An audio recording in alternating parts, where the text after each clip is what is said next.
right, hi guys, welcome to Online AP Chem. I'm just going to go ahead and pick up where we left off and try to finish up chapter 17. The goal of the week this week is to, yes, get through chapter 17, just doing all the rest of the example problems and giving you guys those practice problems. I'm going to follow that up with a Mastering Chem that will be over all of chapter 17. So use your textbook, use your notes, use your resources there to make sure that you are reviewing chapter 17. And then we'll kind of move on from there next week. I'll touch base with you about what we'll do next week. But for now, we're going to worry about chapter 17 and finishing up solubility equilibria. So I'm not going to straight up read the slides to you. You can read. So basically what they should get at this point is that we're in the solubility. Oops, I thought I had, let's see, can I do this? Yeah. All right, so we're going to start using a solubility product constant, which is KSP. We're using KSP because equilibrium is created between ionic compounds. So we'll kind of delve more into that idea, but just we'll start with that concept. So it's going to look exactly like all the other K values that we've been using this year. We always put our products over reactants, but in the case of an ionic solid, obviously, or an ionic bond, you're getting a solid because it's going to be a salt, right? So we don't have anything underneath our expression here as a product. It's just our, or I'm sorry, as our reactant, it's just our product because the products are aqueous versus solid. The other thing that you should know is when we're doing our chemical equilibrium or our KSP here, we've got that coefficient 3 in this one for the barium phosphate, and you can see that the 3 is written as an exponent in the equilibrium expression. Something to note about that as well is the reason why the 3 is here is because in the correct formula for barium phosphate, you're going to have 3 bariums every 2 phosphate, as you can see from the formula. So obviously when it dissociates, again, you're going to get 3 barium for 2 phosphates. So you need to make sure that that's reflected in the KSP expression. So let's do that sample exercise 10. So in your note packet, well, in your example packet, we're working on number 10 now. And this is very easy peasy lemon squeezy. It just says write the expression for solubility constant or solubility product constant for calcium fluoride, and look up the corresponding KSP value in Appendix D. So we're going to start with, I'm going to click through some of this, guys. So we're going to start with the fact that calcium fluoride, EaF2, as a solid, is going to break apart into calcium ions and 2 fluorine ions, right? So the KSP is going to be KSP is equal to, and then the bracket calcium ion, and then bracket fluoride ion with that exponent number 2 there. Okay, then just use your good old-fashioned Appendix D. That's literally all you have to do, which if you don't have the paper copy that I gave you a while ago, it is literally in your textbook at Appendix D, so you can refer back to that. Okay, so it is now going to ask you guys to do the practice exercise 1, practice exercise 2, which should go really quickly for you.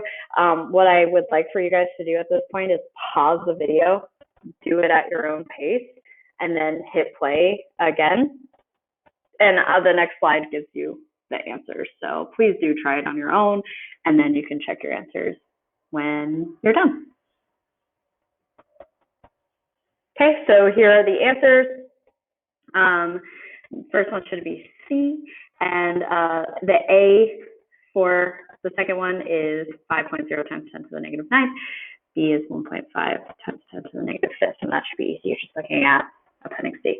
All right, so what you should know that solubility in solubility products are not the same thing. The KSP is not the same as solubility.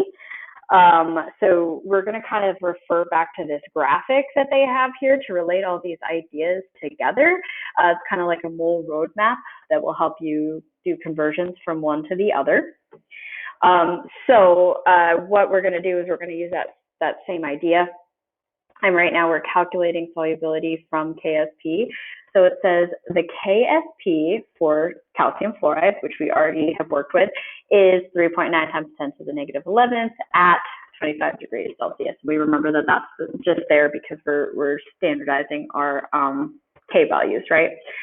So we're going to follow the same format as before. We break it apart. We get the KSP. We set it equal to 3.9 times 10 to the negative 11. But if we are trying to calculate the molar solubility, then we're going to have to actually do some calculations with this KSP. We're going to use our good old-fashioned ICE table. And we find that, and an important thing to note here is that we are going to increase our concentration of calcium by a factor of X. We're going to increase our concentration of fluoride ion by a factor of 2X, right? So your ICE table is going to end with X and 2X to plug into that expression.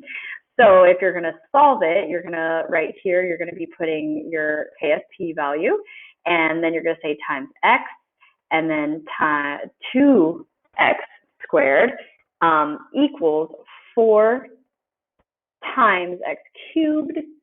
Then you can just solve for x cubed, and you get your 2.1 times 10 to the negative 4th.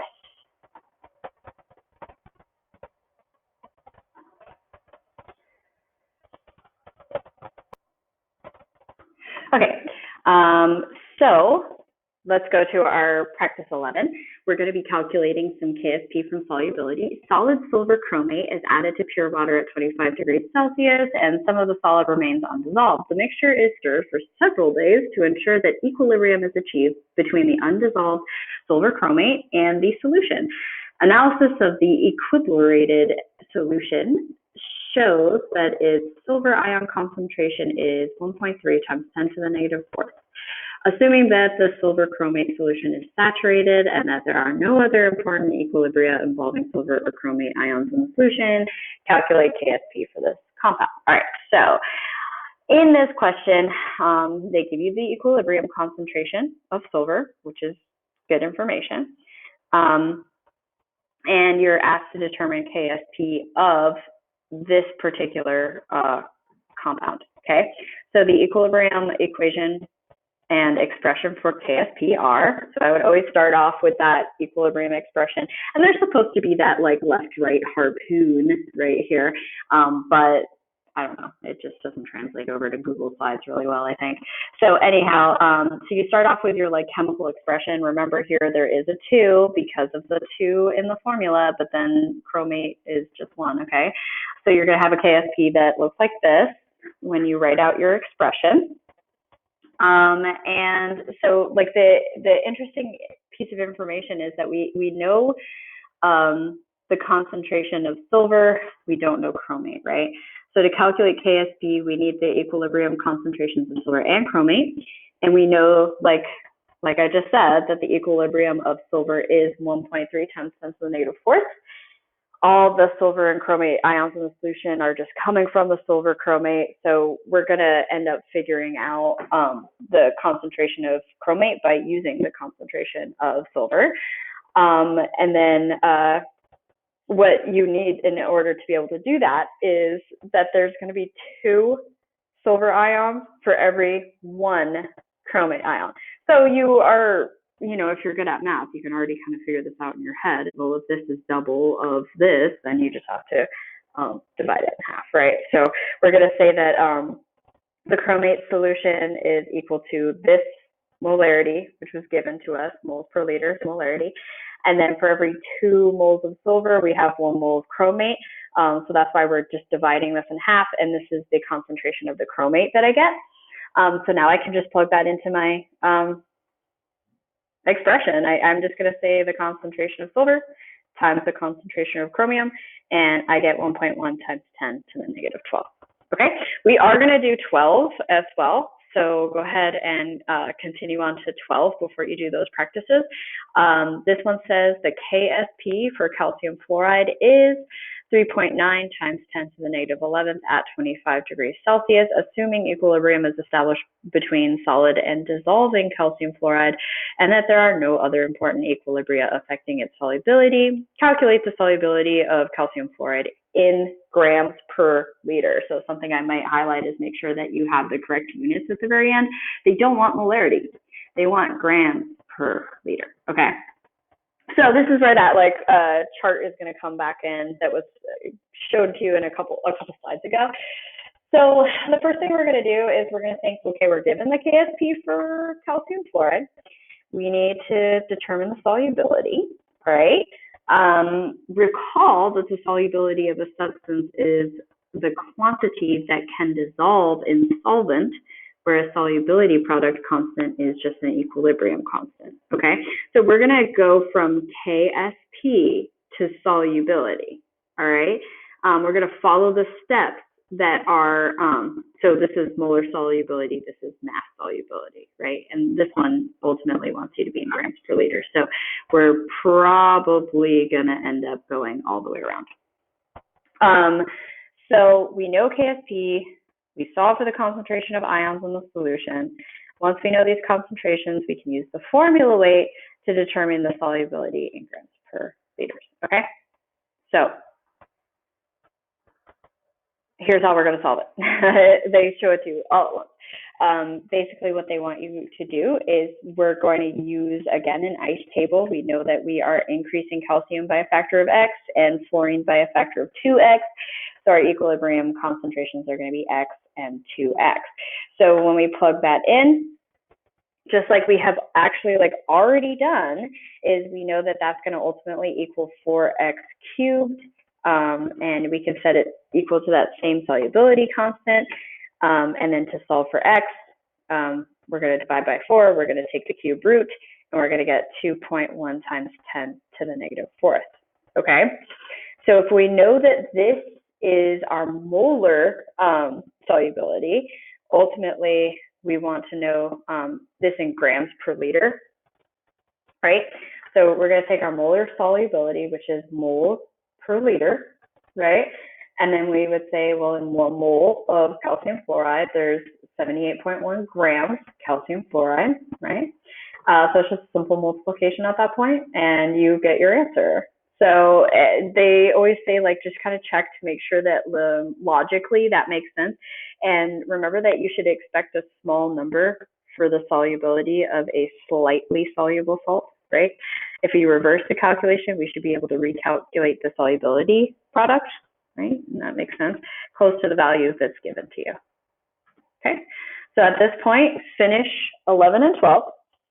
So pause your video, do the work that you need to do on 11 and 12. Probably take you a couple of minutes, a little bit harder than 10. And then you can check your answers.